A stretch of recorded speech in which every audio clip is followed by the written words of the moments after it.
Hello there. Ok.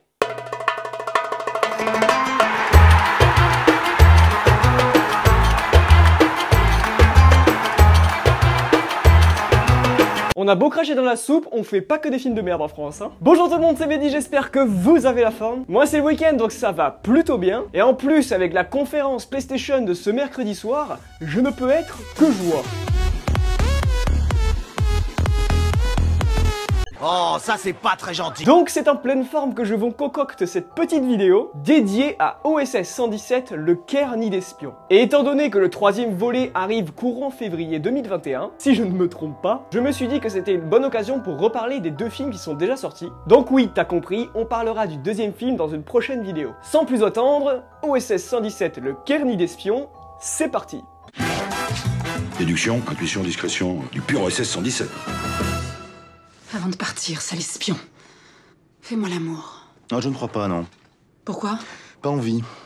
OSS 117, le Caire nid d'espion est le premier film de... Est-ce que je peux dire trilogie? Bah oui, c'est pas un secret, OSS 117, alerte rouge en Afrique noire, est officiel. Donc oui, OSS 117, le Caire nid d'espion est le premier volet de la trilogie OSS 117. Il est sorti chez nous le 19 avril 2006, et en disant cette phrase, je viens de me rendre compte que le film a déjà 14 ans. Putain de merde. Ce premier volet est réalisé par Michel Hazanavicius, réalisateur du second volet également, mais c'est aussi le réalisateur du cultissime The Artist. Et d'ailleurs, au passage, je vous ai fait une critique que vous pouvez retrouver juste là-haut.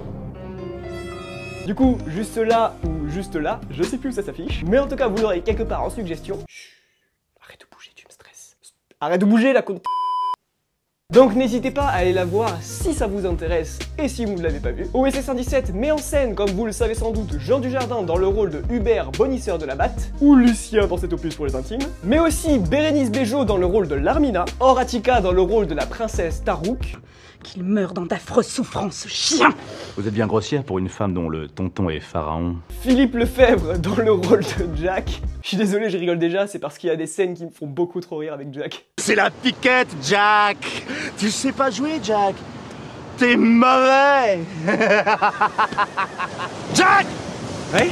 Ensuite, nous avons Richard Samel dans son rôle habituel, c'est-à-dire le nazi. Fuck you. And your Jew dogs.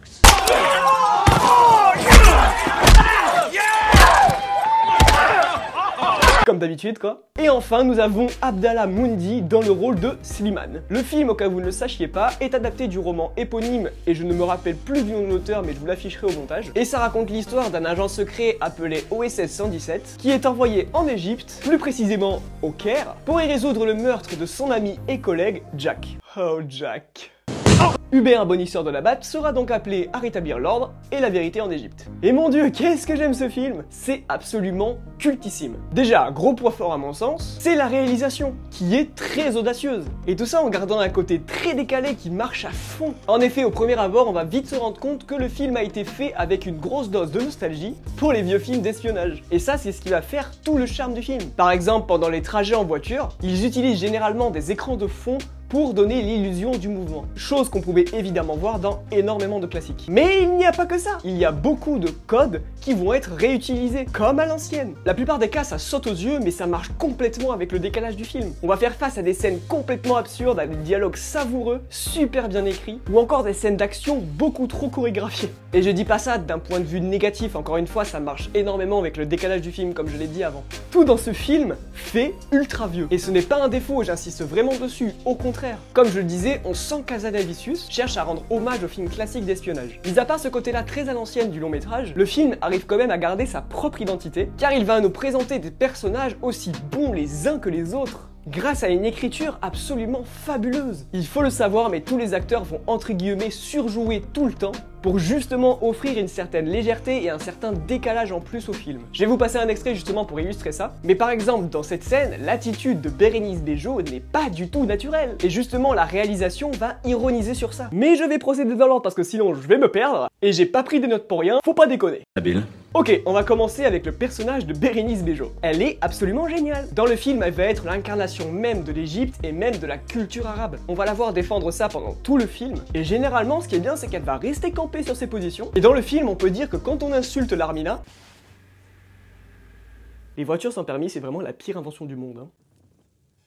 Ouais, c'est pas faux.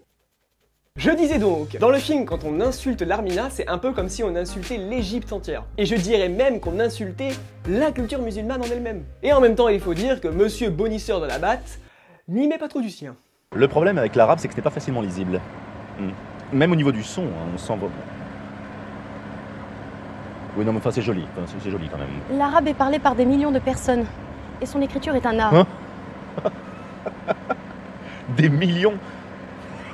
Des millions, vous êtes charmante. Mais vous voyez ce que ça fait déjà 1 million, Armina? Ensuite, avant de passer à ce fameux Uber, et je parle pas du taxi, C'est nul! j'aimerais revenir sur tous les personnages secondaires qui ne sont certes pas très visibles à l'écran, mais la mise en scène va réussir à les mettre en valeur quand il faut. Et là, je pense notamment au personnage de François Damiens qui aura sa scène à peu près à la fin du film. Donnez l'escape. Jamais. Plutôt mourir. Vous voulez terminer comme ces poulets? Vous voulez mourir, ma mère? Décapité?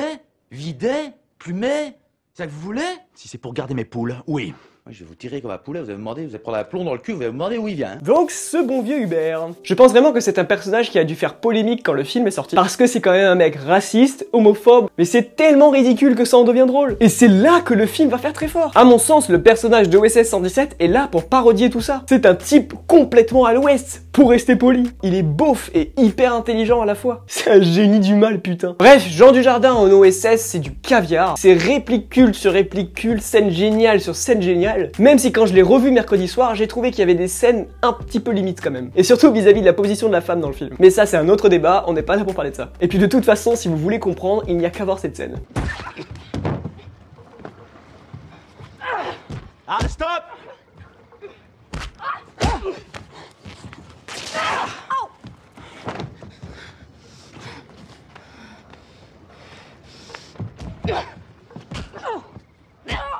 Franchement, c'est ultra misogyne, mais qu'est-ce que c'est drôle.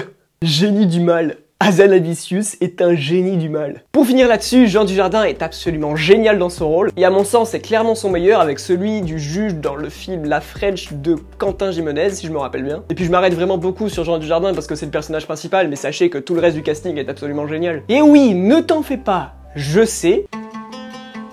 Évidemment que je ne peux pas faire une critique d'OSS 117 sans parler de cette scène complètement culte. Avant de passer la scène, je vous jure qu'à chaque fois, je pleure de rire. J'adore ce passage. Et avant YouTube, je m'adresse à toi, s'il te plaît, ne strike pas ma vidéo, c'est pour la bonne cause.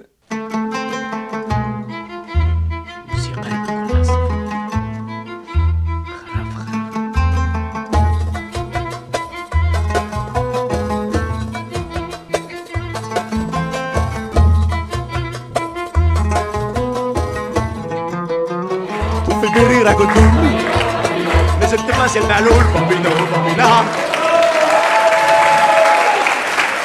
Vu que je vous ai passé cet extrait, je vais pouvoir finir sur la musique du film qui, à mon sens, est absolument géniale aussi. Elle est vraiment parfaitement en accord avec le ton du long métrage et elle est signée Ludovic Bourse. Si vous ne connaissez pas la musique, je vous passe un extrait.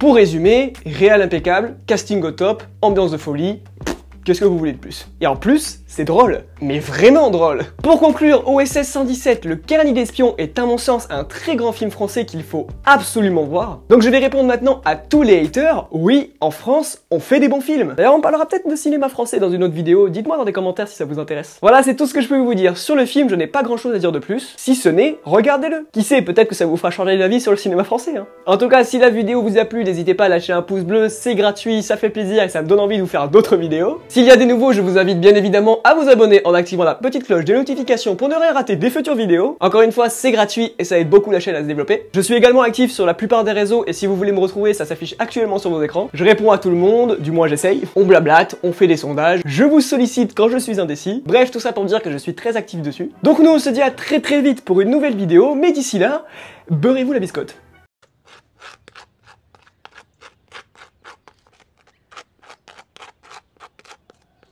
J'aime me beurrer la biscotte. Portez-vous bien.